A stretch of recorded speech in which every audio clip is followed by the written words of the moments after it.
It's called Flowers. You are listening to Group Chat. This is Mobeen Azhar. We are at the start, pretty much, of Men's Mental Health Awareness Week. Can't get my words out. Men's Mental Health Awareness Week. There, I got it right. It's an important week. It's an important week for conversations. It's an important week for men to be able to express themselves.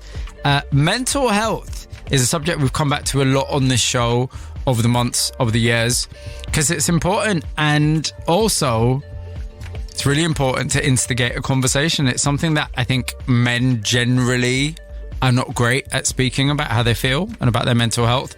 I would argue, and this is anecdotal, that there are cultural aspects in particular communities. I would say in the Desi community, we are quite patriarchal and prescriptive about what a man is and what a man should talk about and act like and behave like. But of course, mental health does not discriminate. So no matter where you're from and how much privilege you have and what race you are and how much money you have, you can have mental health problems and you might need some support. So tonight's show is all about having a conversation, and you can get involved. 81869 is the number to text. You can tweet at BBC Asian Network. I think I've got Super Joshi on the line. Super Joshi, welcome. How are you doing? I'm good, thank you. Yeah, thanks for having me. It's really good to have you with us. I think we've played a couple of your tunes on the show. Where in the world are you right now? West London, near Wembley. Near Wembley, very good. And have you? Is it a lovely night out your window? Can you see anything out your window? Yeah, it's just beautiful. It's trees and a nice warm sky. Very good. I like the summer, so I'm happy. Yes, I like the humidity. I wish there was a window in my studio right now, but there isn't. But don't worry, I'll get some fresh air later. We've got Richard on the line as well. Richard, welcome. How are you doing? I'm amazing. Yeah, how you doing? I'm really good. Where in the world are you, and what can you see out your window? Okay, well, at the moment I can see some wooden blinds, and I can see some trees and sort of like some cars and so on. Yes. I'm in a place called sunny Walthamstow. Ah, Walthamstow. You're an East Ender. Way out. East End. Wicked. I used to live in Walthamstow many moons ago. There you go. So, Super Joshi and Richard, you might have heard a little bit earlier, we were speaking to Dr. Saf, we were speaking to Joggy. They were sharing a lot of detail about their mental health journeys and where they are and what they've overcome, and the crossroads that they described it being at every day and the choices they make. And so, Super Joshi, if I can start with you, I want you to be as open as you possibly can and tell me about some of the challenges you've faced and where you've assessed your mental health. I mean, for me, it's probably it's a tale of, I guess, kind of the psychological effect and the physiological. Mm-hmm. In that, like, you know, I was ill physically because of sort of not being right in the head is probably the way to describe it. You know, I lost my voice, and it was eventually from silencing myself, and it was a stress-related illness, amongst other things. And then putting more pressure on myself kind of delayed the recovery, essentially, is what kind of happened. And it just so happens that I have kind of a parallel with my granddad, and I know we've been talking about I guess the stigma, but you know, he kind of blew me away about 3 years ago. He was diagnosed with depression, and he said to me, you know, in Punjabi, he said to me, you know, mentally I'm not well. He said, mentally my teaching, and I was like blown away. I was like, dude, like I'm quite amazed that you just said that to me. And he was telling everyone, and I thought that was quite refreshing. And it was quite it kind of encouraged me. Then actually, it's, you know, it's more okay to talk about it. Not that I didn't think it was anyway, but. That is quite amazing for a man of that generation to say mentally mentally I'm not well. That is a really big deal. Yeah. Super Joshi, I want to go one stage back. You said your psychological state was affecting your physical health, and speak about this as much or as little as you want to. I want you to be comfortable in terms of your well-being. Were there particular things, particular experiences that had affected your mental health? Have you ever been able to kind of identify those triggers? I think it was a combination of things. It's partly not living my truth, and you know, ultimately what helped me was you know, I guess coming out as a creative. Right. Okay. And I, you know, I actually bizarrely through this journey, I found I found empathy with others, and when I did that, I found empathy with the gay community, because I realised like what they go through. I was like, although some of the things are the same, like your parents will say, what are people going to say, and what about family? So it's kind of That's amazing. So when you say you came out as a creative, because I know you as a musician, but but prior to that, what were you doing? If you weren't having a creative side to yourself, what were you doing? Well, I mean, I was always like, I was making music, and I'd worked in other kind of media stuff before, but I had a day job where I was essentially traveling around Europe a lot of the time, dealing with clients, kind of in a commercial role in the commercial world, because I was told, you can't music doesn't pay, you can't be creative, this is the only way. I just didn't know that, and there was something inside me that said, no, this isn't the only way. And I think ultimately what happened is my body shut down to the point where I was forced to have no option. I couldn't really continue in my role the way I was. I was just making myself worse. And when I did leave my job, my health dramatically improved.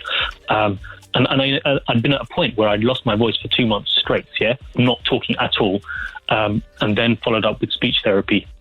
At the point, the doctors were actually telling me, no, it's just a virus. But after the 5th visit, in about as many weeks, I was like, no, this is something different. I was referred, camera up my nose, and then speech therapy. And that made a big difference. But at the same time, I was still then taken kind of a slightly less paid job to ease off the stress, but it wasn't really working. And like sports people, sometimes they're like a bit hesitant to go into a tackle if they got an injury. I was the same with my voice, and I had to learn again. And I went to see a therapist, like a proper therapist, if that makes sense. Yeah. And that was kind of really the start of the end of the work. And one of the things she said to me is, you need to write, you need to free your voice, because you're holding yourself back, and you're just kind of going in a downward spiral. You're getting more and more depressed, and things are just getting worse for you. Super Joshua, you probably noticed everyone we've spoken to tonight, there is a pivotal shift, and that pivotal shift often involves a therapist or talking to someone. So I appreciate these commonalities, and I think there's some wisdom in that. Stick with us, because I want to know what happened next. But Richard, if I can bring you in, tell me about your journey with identifying your triggers and being able to assess your mental health. Yeah, well, for me, it's been an ongoing journey. From a young age, I was very different. So I'm dyslexic, so I couldn't read and write at school, and that was something from a young age. So I had stuff going on with self-esteem and not fitting in, not being part of, not being included. People laughing at me when I was trying to read out in front of people, and that was right up until I got kicked out of school when I was 15. So realistically, that was really my sort of like start in life, and so I had to work through a lot of stuff. So it wasn't until I was in my 30s, really, and I opened my business, then I had no boundaries. And that was really where things come to a head, and I really hit my rock bottom.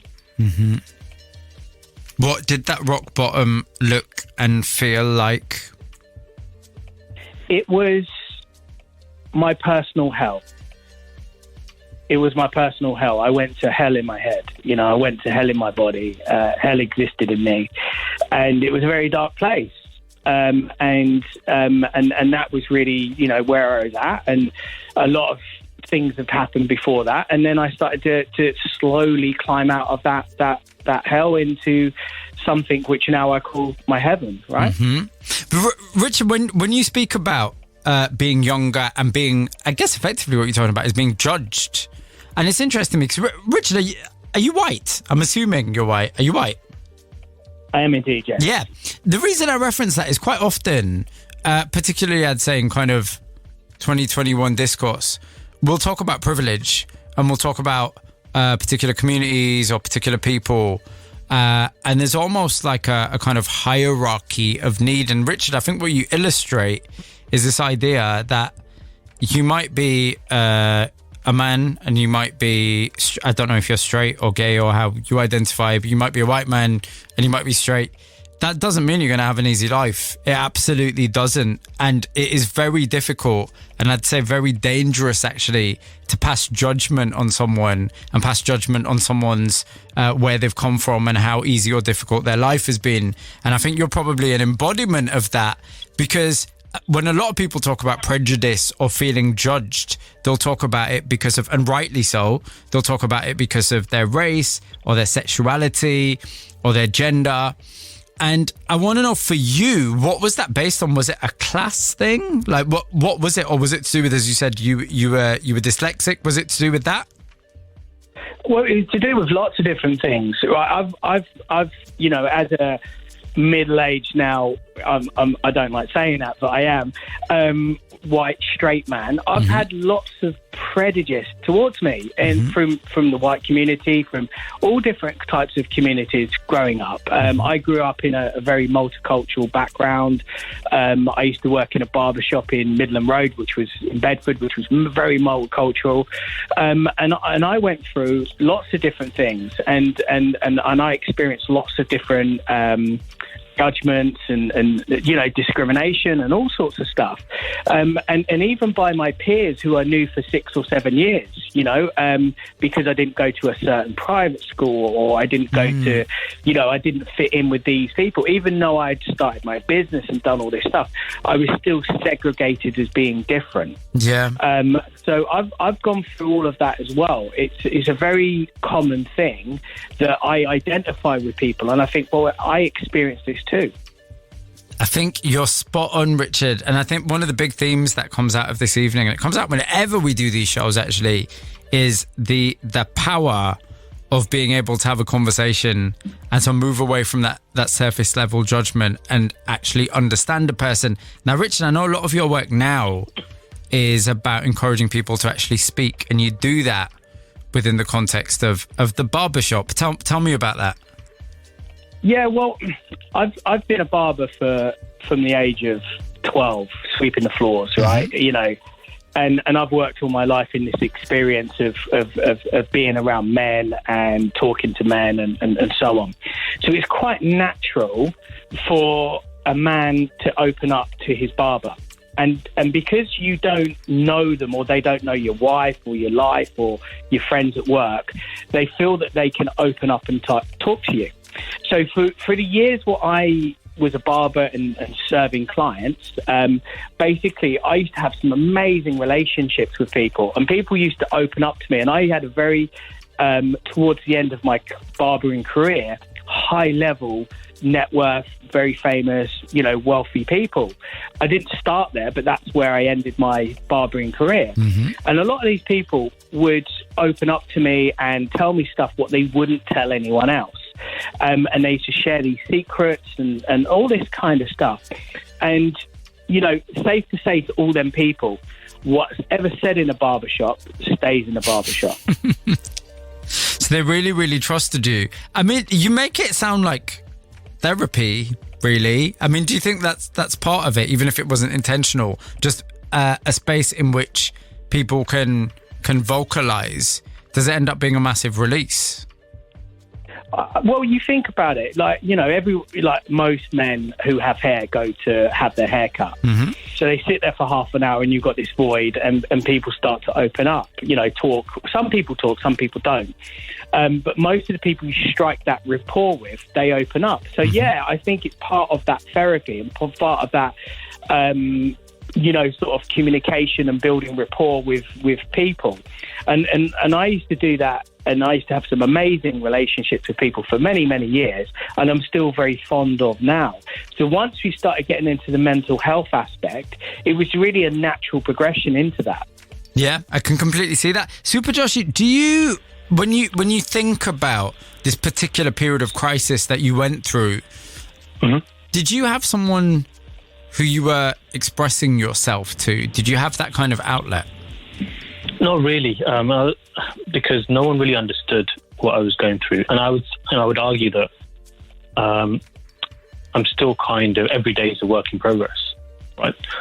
Because there's still kind of, if I can use this word flippantly, PTSD. I know people go through a lot worse stuff, but yeah, I kind of withdrew because I wasn't really able to talk to as many people, and I'm only now kind of coming out my shell again. Actually, I withdrew to myself and from my friends, personal family relationships, even romantic relationships, that all kind of struggled as a result of it. And so you do kind of become more isolated. I mean, I suppose the bonus of that is I kind of learned to deal with myself, learned my head better, and learned to cope with my own company, which I found now that people in the pandemic have really struggled with. So, I mean, I think that's the silver lining for me. There was something there. I just want to go back a stage, though. So when you talk about not being able to have that conversation because no one really understood what you were going through, there is, if someone was to be kind of a bit callous about it, they'd say, well, they weren't going to know because you needed to tell them. And I'm sensing that perhaps you not being able to express yourself was motivated by fear. And I'm saying that through personal experience. I will say there's been times where I've wanted to say something, but I've been scared of judgment. That's just my experience. For you, Super Joshi, was it about fear of judgment? Why were you not able to express yourself? I was talking about when I was physically unable to. I was talking about that bit. Right. But if you were talking about before that, exactly before that. So in the periods where you weren't able to express your desires to be creative, you described coming out as a creative later. When you couldn't have those conversations, aside from the physicality, what about the psychology of it? Was it because of fear of judgment, or what was the issue? Yeah, fear of judgment, things you kind of learn and have to unlearn. There's, I guess, maybe you kind of taught to be obedient brown boys or whatever. I wasn't particularly rebellious, and just kind of just not answering back, I suppose. And now I'm a bit more free with my opinions. Yeah, basically. That's a good place to be. Richard, do you think you had a fear of being judged by people, and kind of how did you get to the point where you can speak on national radio and share some quite intimate details? Yeah, I think after a while, right? For me, it's about a situation where you it's about helping others, right? And I was sitting there with Prince William, one of the highlights of my career. And sorry to name drop, but it's true. Go for it. And we were in Paddington, and in my business, and it's one of the stores based in Paddington, and we had this mental health awareness day in 2019, and it was an epic day. And I was sitting there, I was listening to Prince William in my store with a group of other men. And I'm just really curious, Rich. What is the store? What is the business? It's called Pall Mall Barbers. So it's a barber shop, but do you still do the barbering? No, I've stepped back now, and I'm a CEO and sort of ambassador for the business. Yes. I still own it and so on. But we have 6 stores in London and 1 in Fifth Avenue in New York. Amazing. So you're sitting there with Prince William. We're sitting there with Prince William. I'm just sort of like, I'm standing actually, they're sitting. And Prince William starts talking about his struggles with mental health and the situation with his mum passing away and all these things, what happened, this life of hate, online hate, and things about, welcome to his world, because every day he gets that and he has these threats and all this kind of stuff. And I was sitting there and he opened up and I thought, you know what, if it's all right for him to open up, it's all right for me to open up. And I think the key to a lot of things is really about, if you're honest from your soul to people, you give them the opportunity to be honest to you. And you lead by example. And I think it's a very powerful thing, because people start talking back to you and saying, oh yeah, I had this issue, or I had this sort of issue. I had a situation in November recently where I found a lot of online hate around me. And that was probably one of the darkest places I went for years, and I pulled myself out of it. And the reason why I'd done that is because I spoke to my parents, I spoke to people around me, I spoke to my sister, I spoke to some friends, and I put the right actions in and slowly started to pull myself, back to being normal. And I think this is a really powerful thing. It is, absolutely. I've got the same question for both of you, really. But Richard, if I could ask you first of all, in terms of where you are right now, it's a very difficult question, actually. Are you happy? Who are you going to go to first? Richard, that's for you. Are you happy? You know what? I'm more than happy. I'm ecstatic, and I think I'm living my purpose. And I'm really excelling in sort of giving back to people and trying to add value to people's lives and trying to be helpful as much as I can to others. And I think that once you find that purpose and you're on the right path, I think you feel fulfilled, and nothing else can give you that. Nothing material, nothing ever can give you that feeling where you're actually fulfilling your purpose. That is really brilliant.